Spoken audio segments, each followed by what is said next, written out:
Hello guys, स्वागत है आपका मेरे इस YouTube चैनल पर। तो काफ़ी दिनों बाद मैं इस चैनल पर एक्टिव हुई हूँ क्योंकि बीच में बहुत सारी चीज़ें ऐसी आई जिनकी वजह से मैं आपके लिए इन्फॉर्मेटिव वीडियोस नहीं लेकर आ पाई। उसके बारे में हम किसी और दिन बात करेंगे। आज मैं आपके लिए एक ऐसी वीडियो लेकर आई हूँ जिसे देखने के बाद आपको किसी और मोटिवेशन की जरूरत नहीं पड़ने वाली है।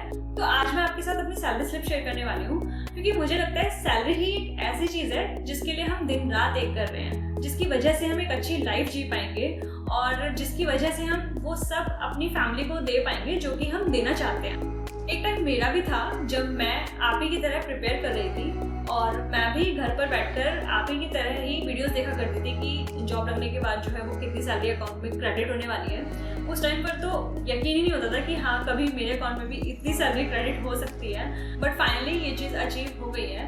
तो गाइस मुझे लगता है ना कि अगर मैं कर सकती हूँ इस चीज़ को तो आप भी इस चीज़ को कर सकते हैं। बस ज़रूरत है तो सिर्फ से सिर्फ हार्डवर्क और डेडिकेशन की। तो गाइस शुरू करते हैं। तो मेरी जो ज्वाइनिंग हुई थी वो 20 अक्टूबर 2023 को हुई थी। मैं जो है अभी MES डिपार्टमेंट में वेस्टर्न कमांड में दिल्ली में पोस्टेड हूँ। मेरी जो ये आप सैलरी स्लिप देख रहे हैं स्क्रीन पर, ये जो है अक्टूबर 2024 की सैलरी स्लिप है। इसमें जो मेरा बेसिक पे है वो एक इंक्रीमेंट के बाद 36,500 है। जिस किसी को भी नहीं पता है, जेई का जो एक स्टार्टिंग बेसिक पे होता है वो 35,400 होता है और हर साल इस बेसिक पे में इंक्रीमेंट होता जाता है। और जिस किसी को भी ये जानना है कि हर साल बेसिक पे में कितना इंक्रीमेंट होता है, आप जाकर पे लेवल मैट्रिक्स चेक कर सकते हैं। अगर बात की जाए डीए की, तो ये जो है हर 6 मंथ्स में बढ़ता है। जैसे जैसे हमारी महंगाई बढ़ेगी वैसे ही डीए भी बढ़ेगा। और इस टाइम पर बात की जाए तो डीए जो है 50% चल रहा था, एक्चुअली में 53% चल रहा था, बट डीए का जो एरियर है वो काफ़ी बाद में आया है, नवंबर दिसंबर में, तो इसीलिए अक्टूबर में ये 50% ही शो हो रहा है। अगर बात की जाए HRA की, तो आप ये देख सकते हैं मुझे HRA नहीं मिल रहा है क्योंकि मैंने जो है क्वार्टर लिया हुआ है। अगर आप क्वार्टर नहीं लेते हैं तो ये जो अमाउंट है HRA का वो आपकी सैलरी में ऐड हो जाएगा, जो कि XCT के अकॉर्डिंग होता है 30%, YCT के अकॉर्डिंग होता है 20% एंड ZCT के अकॉर्डिंग होता है 10% ऑफ योर बेसिक पे। उसके बाद आता है ट्रैवलिंग अलाउंस, जो कि सिटी के अकॉर्डिंग वेराई करता है। XCT के अकॉर्डिंग जो है ये 3600 प्लस जो भी डीए चल रहा है उसी परसेंटेज में 3600 का निकाल कर आप उसमें ऐड कर दीजिए, तो ये आपका ट्रैवलिंग अलाउंस बनेगा, जो कि मेरे केस में 5400 बन रहा है। उसके बाद बारी आती है NPS की, जो कि कुछ अमाउंट जो है गवर्नमेंट कंट्रीब्यूट करती है और जो कुछ अमाउंट है वो हम कंट्रीब्यूट करते हैं फॉर दी रिटायरमेंट बेनिफिट्स।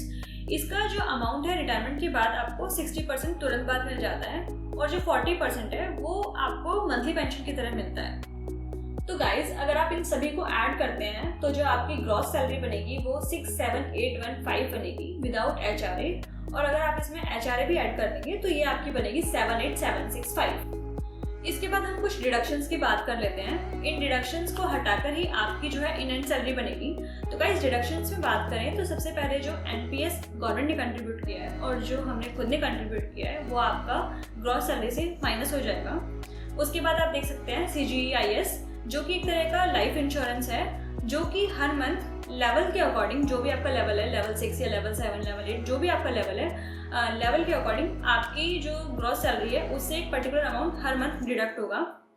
उसके बाद आप देख सकते हैं CGHS मुझे लगता है ना सेंट्रल गवर्नमेंट के लिए सबसे ज़्यादा अच्छी फैसिलिटी है, क्योंकि आप इसमें अपने साथ साथ में अपनी फैमिली का, अपने पेरेंट्स का फ्री ऑफ कॉस्ट ट्रीटमेंट करा सकते हैं, जितने भी प्राइवेट इंपैनल्ड हॉस्पिटल्स होते हैं उन सभी में। तो मेरे अकॉर्डिंग तो ये मेरे लिए सबसे अच्छा बेनिफिट है किसी भी गवर्नमेंट जॉब का। So after all the deductions मेरी जो इन हैंड सैलरी बनती है वो बनती है 54165। अगर आप क्वार्टर नहीं लेते हैं तो आप इसमें अपना HRA भी ऐड कर लेंगे तो आपकी वो एक इन हैंड सैलरी बनेगी, जो मुझे लगता है एक बहुत ही डिसेंट सैलरी है, जिसमें आप अपने अच्छे से खर्च भी कर सकते हैं और आप सेव भी कर सकते हैं एक अच्छा खासा अमाउंट। सो आई होप आपको एक अच्छा खासा मोटिवेशन मिला होगा कि आप जो पढ़ रहे हैं, मेहनत कर रहे हैं, उसके बाद आपके पास इतने पैसे होंगे कि आप एक अच्छी लाइफ जी सकते हैं, अपनी फैमिली को भी सब दे सकते हैं जो कि आप देना चाहते हैं, एक स्टेबल लाइफ जी सकते हैं और जो भी आपकी फाइनेंशियल प्रॉब्लम्स है वो सब आप खत्म कर सकते हैं। तो गाइस मिलते हैं नेक्स्ट वीडियो में, तब तक के लिए ऑल द बेस्ट।